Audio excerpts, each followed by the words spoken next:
Hello again, and welcome to Meet the Makers, another episode of our web series where we get to know some of the movers, future thinkers, I like to call them, in the digital currency and blockchain space. Of course, you can see all of these videos on our website, block.news, and only on block.news.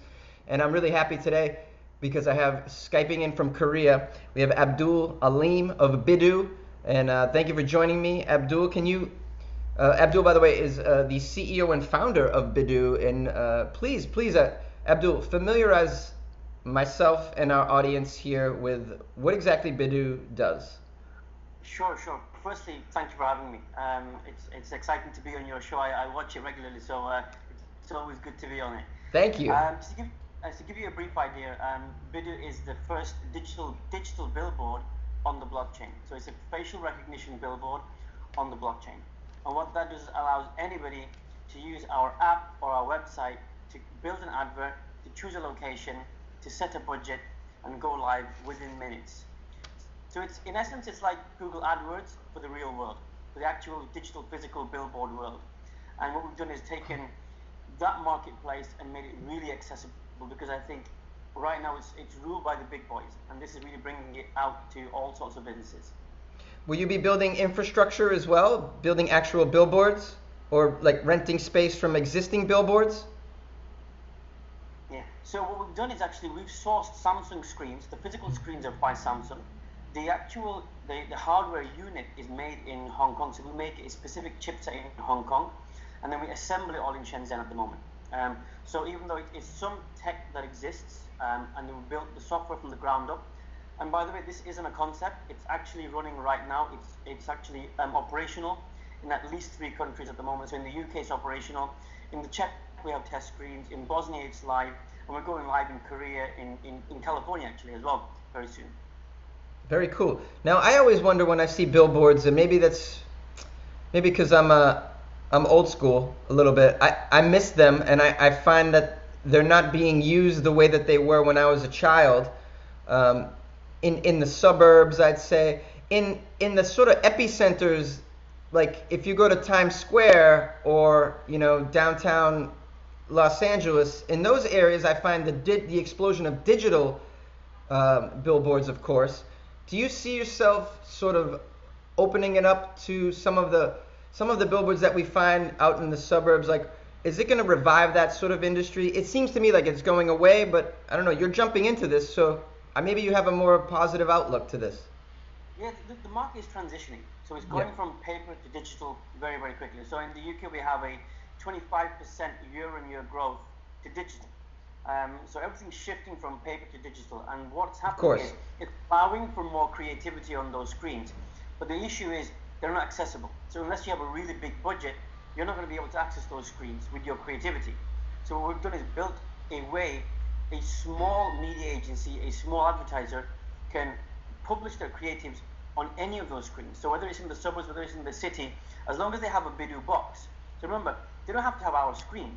As long as they have our box, which plugs into the HDMI plug on that unit, it enables that screen to be added to our network, and it opens up the entire network to be booked from anywhere. So you can build creatives, whether it's static advertising, whether it's video-based, and eventually applications. So you can deploy applications to screens in real time, to screens absolutely anywhere. So it could be a game, it could be a Bitcoin ATM, it could be absolutely anything. So you can deploy a full Android-based application onto the screen. So it's going to, I think, open up a whole new creativity, I think, a spark from people that want to build applications that can be used publicly. This is amazing. I like this. I'm seeing the future of advertising in everything you're saying right now. Now, I'm sure there are other companies that are doing something similar. How does Bidooh separate itself from some of the competitors? What's special about Bidooh? Yeah, right now, the first thing is it's end-to-end. So you don't have to talk to any companies or us really to start using our platform. You can actually go right now to bidooh.com, register for an account, and it's completely free to register. You can go and start using it and start uploading your creative. So there's no barriers to entry, because what we found was when we were calling these companies to advertise, they would hold you on the phone, they would push you around from pillar to post, and it was tremendously expensive. So first thing is really the uniqueness about totally open platform which anybody can use anywhere in the world, and that's operational right now. The second thing is it's on the blockchain. So an Yep. advertiser and a screen owner would normally have to trust themselves via an intermediary. What that does is opens up the way for them to communicate. So a smart contract which they can buy tokens from and then send advertising to a screen, have it deliver the advertising, record the impression. So when it gets displayed on the screen, it writes to the blockchain. And when somebody sees the advert, so what it's doing is the cameras are measuring your eyeballs. So as you're walking towards the screen, it's taking that information and writes that back into the blockchain. So you can see that it's actually that it's being served and being seen.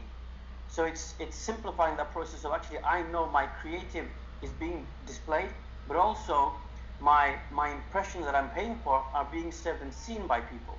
So that's very new in the marketplace. Actual facial recognition following eyeballs. Yeah. This is the future of advertising. I can't help but get a little nervous about where advertising might go when it comes to all of this. It seems a little invasive when it's recording my actual eyeball at some point, right? Where do you see this? Where do you see the future of these billboard advertisers going, and where does Bidooh fit in with this? 3 years from now, let's say, 5 years from now, how do you see it? They're gonna actually come into my bedroom. I think Bidooh's gonna just come right in and look at my eyeball. Absolutely, you should be worried. We should all be worried, and this is where we've taken steps to allow people to control that data. Good. First and foremost, to understand is facial recognition versus facial analysis. So the recognition takes place, but the analysis, the output, is what's stored, not the input. So your face is the input, but the output is his male, his age between 25 and 35.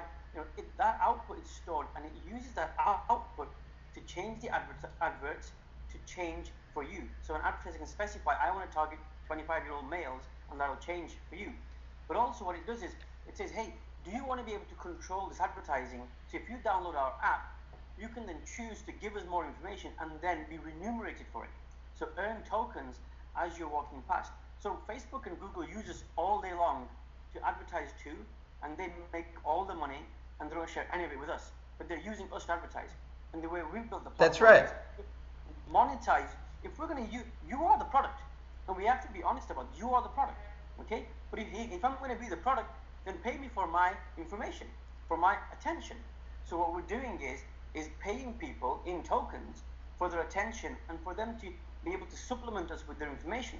But also, anytime they can choose that I want to go incognito. I don't want to share any information with you, because all the time security cameras are recording in malls, outside malls, and they're storing videos of you. Whereas what we don't do is store any image information about you. Simply the output to be able to customize the advertising just to match your demographic profile, so that you're receiving things that are a bit more relevant to you, rather than getting a blanket advertising. But hey, I know I'm a lazy shopper. I want to be able to find a grey suit in my size and brown shoes in my size when I walk into the mall. I don't want to go to all the shops. So when I walk in and I want to get the app and I want to customize the app for my sizes, I want to know which store has my stuff in stock right now, and I want a discount right now on that stuff, and I'm going to go and check out in the next half an hour. That's the power of what we're building, is give people what they want faster, but also allow them to monetize their own data and information. So pay them for it, but also allow them and give them the freedom to opt out anytime. And that's what we think we're taking this. But also, allowing people to actually launch your own screens. If you've got a barber, you can put a screen up in your barbers if you have any commercial space. But I think in the future, it'll start extending, because people's TVs have cameras in them. And I think that's a little bit intrusive, but if somebody wants to enable it and then capitalize on their data, then they should be given the option to, but it should never be forced on anybody. I love this idea of enabling your data and then capitalizing on it with a tokenization. I think this is fantastic. I always thought to myself, you see people, they walk around with a shirt that has a logo on it. Let's say, for instance, it's Nike. And then you say to yourself, they actually paid for that shirt, although their body is a billboard for the company, and they're getting no commission for this. They're getting no monetization for that at all. And a lot of times they're not even aware of that. This is kind of a new way of thinking. I like that you're doing this. The idea that I could simply offer my data and then slowly make some money. Yeah, absolutely. Every time you walk past the screen. So we also use BLE technology, and the BLE technology allows us to target people up to 70 meters away. So when you're walking towards the screen, we know your distance. If you've opted in, we know your distance, and we're able to reward you for it. But it's interesting that you say if somebody's wearing a Nike top. Sure. Because we're also able to read what type of clothing people are wearing. So what styles they like, what colors they like, what brands they're wearing. So we're able to report back to brands whether there's an increase or a decrease in their brand penetration in a certain area for a certain demographic. Now, is there other marketing working for them? And that's information that is so valuable. But also you can customize the advertising based on that information. You can say, hey, if there's somebody wearing a Nike top, then hey, we're Adidas. You want to show people that there is another option. You should be wearing this. Or Nike could say, actually, if we detect somebody wearing a Nike top, we want to appreciate that customer. To thank you for choosing Nike. Sure. So advertising is so much more powerful, and they can then give back to those people that are wearing it. If you're wearing it and you're Nike as an advertiser, you can go and give those people rewards. Say, I want to give everyone that wears Nike to this shopping mall today a 20% discount on their next purchase. That's the power of this medium. Yeah, and even like if you happen to be in a high traffic area, if I'm wearing a Nike shirt in Times Square, that's a little bit different and could be monetized differently than if I'm wearing it in, somewhere in Ohio. I don't mean to make fun of Ohio, but you get the idea. Yeah, but this is the beauty about this thing. Every time we share this with somebody, they come up with a whole new way to monetize and capitalize, because we hadn't thought of actually give people more rewards based on the density of the people around them. Sure, why wouldn't you? I mean, we're talking about density of eyeballs here. Then it is your physical geolocation should be able to create maybe some algorithm that says, oh, this is worth a little bit more in this area. Personally, I think brands should be paying you to wear their brand. I agree totally. I always thought that was strange that people just wear this stuff. I mean, without being compensated for it. It's kind of backwards in a way. So I like what you're doing. It's very exciting, and I'm getting a vision of advertising down the road. Can you tell me, Abdul, personally for you, like, what is your background? What is your passion? What brought you to this space and made you want to, sort of disrupt advertising the way that you're doing right now? Well, it's interesting you ask me that, because I actually come from an internet security background. So I'm ex-government, and also I was in the team that built the congestion charging platform, which is it collects congestion charging, TV licensing, council payment systems. We used to collect about $1.5 billion per month in payments. And I was I guess I was sick of helping other people make money. Sure. So myself and my co-founder Shaz, we got together and we thought, hey, let's go and try and build something that'll change the world. Now we're tech dudes, we're great at what we do, we can build anything. So we get in our garage and we think, hey, let's build something, and we run out of ideas completely. So our mind goes blank and we think, hey, actually, where do the best ideas come from? Sci-fi movies. Okay? So we start eating popcorn and watching sci-fi movies. Mm-hmm. And we see the scene from Minority Report where Tom Cruise walks in a mall towards the screen and he says, hey, how was that tank top you bought last week? And we thought, wow, why don't we build something just like that? Why don't we build the technology from the future? So it wasn't our idea. So I can't take credit for it. It wasn't our idea. It was something that we saw, and we don't come from advertising. So we had completely blindly built this, thinking that, Minority Report is the future, and therefore we should build technology that's in the movie. And then when we built it, we deployed it in a mall. One of the first malls that took it was Manchester Arndale.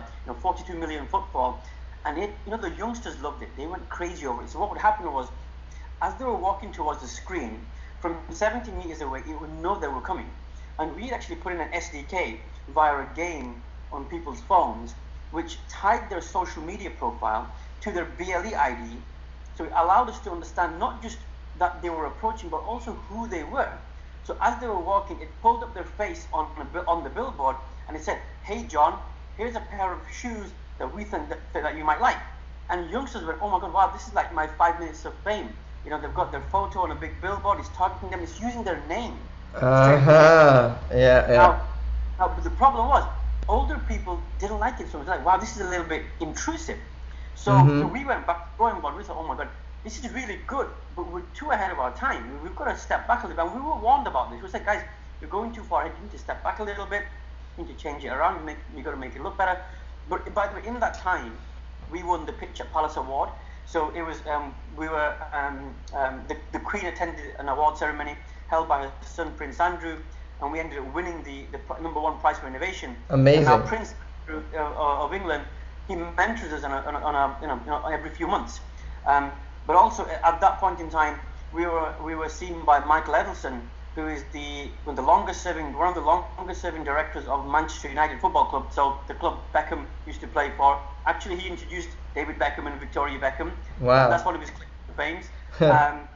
But Michael saw what we're doing, and he just literally took us in a room and said, "What are you building? This looks amazing. How much money do you need, and what's your valuation?" And we just kind of made it up at that time, and we didn't know what we were building, and we just made it up. And he gave us the money to go on, continue building it, and then we transitioned it, and it was actually called Offer Moments. So if you Google Offer Moments, you'll find all this information about hyper personalizing screen dynamically, and then we transitioned to Bidooh. So it was accidental, but then Michael said, "Look, guys, I love what you're doing. I love your tech experience, but I'm going to put a business team behind you." So he went and got people that he knew to understand who run large international businesses. He bolstered the support around us. "I've got all this team around you, marketing people and advertising people. Now go and run this business." And then we changed to Bidooh, and then we started approaching the marketplace in a whole different ways. What we're doing right now is we're not customizing the ad with faces and names anymore. We're just customizing the ad based on the demographic profile. So it looks a lot safer, it is a lot easier to implement, but it's a lot more scalable, because we don't have to tap into the APIs anymore. We don't have to tap into people's phones anymore. What we're doing is using facial analysis, storing the output only, and delivering advertising. So it's a very different way. So we came in accidentally. So I can't take any credit for the idea. It's Philip K. Dick, really, at the end of the day, who wrote Minority Report, one of my favorite sci-fi authors. Fantastic. I love this is great. Let's talk a little bit about your tokenization and the economy behind it. Let's tell our audience something about that. Sure. So first of all, it's a lot of tokens. It's 126 billion tokens. And the way we got to that number is if we're going to run a network with at least 100,000 screens, how do we need to be able to support those 100,000 screens with tokens? And he gave us the calculations, gave us 126 billion that we need to support 100,000 screens. Then we thought, okay, there's a few key things before we go to the blockchain. What are the few key things that we need to understand? First of all is the blockchain use case. So we know as displayed, there's a lot of fraud in the marketplace. As displayed, ad is seen, it writes to the blockchain, we know you're getting advertised to. Now, the issue was actually how do you monetize and how do you enable the blockchain? And so you have to use our own token for the smart contract to enable the blockchain. So we thought, okay, but the token has to hold some value. We can't just have a speculative token that just, hey, because the value of the company increases, or there's hype, or there's news, the token value should go up. And we've seen that it won't go up because in a bear market, everything crashes. So the idea was, how do we tie real value to the actual business? So we actually, every time a single token is used on the platform, it buys you 10 seconds of advertising space. Now, 10 seconds of advertising space is 1.4 cents.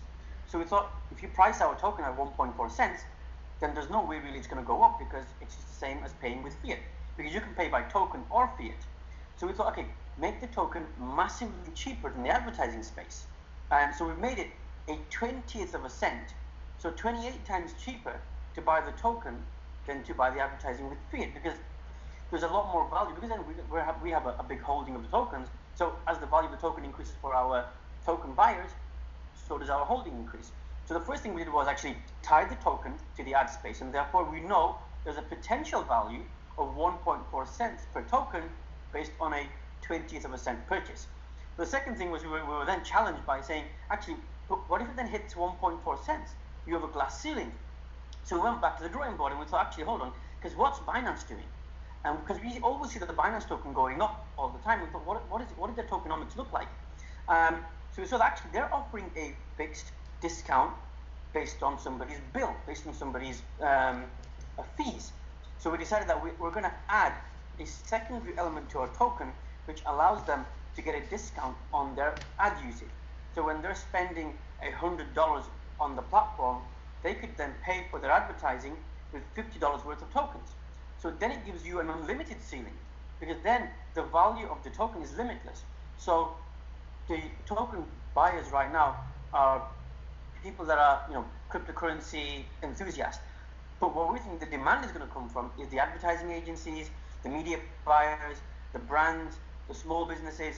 Those guys want to get hold of the token, because hey, I can spend a lot more tokens on the platform and get so much more advertising than buying in fiat. And that's the model, the two-pronged model of how do we get to push it up all the way to 1.4 cents as quickly as possible, and how do we get that to increase as quickly as possible. But then again, the tokens are then used for things like rewards for people that will help, within our application, design adverts for businesses, develop software for games on the screens.